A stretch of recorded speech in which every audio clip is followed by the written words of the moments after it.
The winter of 1856 was the cruelest the Cascade Mountains had ever unleashed.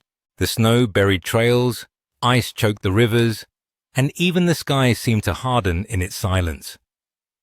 For Mad Jack, a hardened fur trapper with a grizzled beard and a gaze like flint, survival was a game of wit and instinct.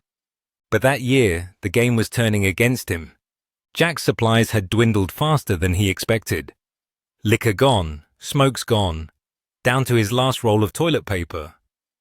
Further, his traps yielded little, and the elk had vanished, driven away by the unrelenting cold.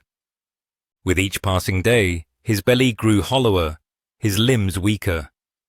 By mid-January, the only company he had left was the gnawing hunger clawing at his insides. Then came the sighting. It happened at dusk, on a ridge above his half-buried cabin, silhouetted against the frozen sky. A massive figure stood, taller than any man, broad-shouldered, covered in thick, shaggy hair. It wasn't the first time Jack had heard tales of such creatures from fellow trappers. Bigfoot, Sasquatch, wild man of the woods. Names whispered around campfires, dismissed as folklore. But Mad Jack didn't have the luxury of disbelief. Desperate, weak, and running out of time, he made his decision. He loaded his rifle with shaking hands and took a careful breath. If the beast was real, it was meat. Stalking through the snow, he followed its enormous tracks, each deep in the drifts, leading to a rocky hollow. The creature moved with surprising grace, its breath curling in the cold, massive hands sweeping aside tree branches as it passed. But Jack was patient. He had hunted beasts twice his size before. He waited until the creature stopped near a stream, crouching to drink. Then he fired.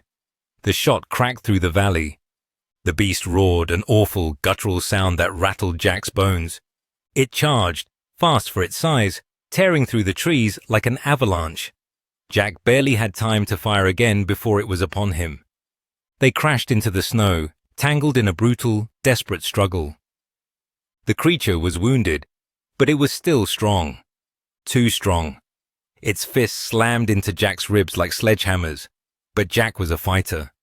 He jammed his knife deep into its side, twisting hard, his vision going dark from the effort. Then, silence. Jack lay panting, half buried in the snow, staring at the unmoving mass beside him. He had won, but the victory was hollow.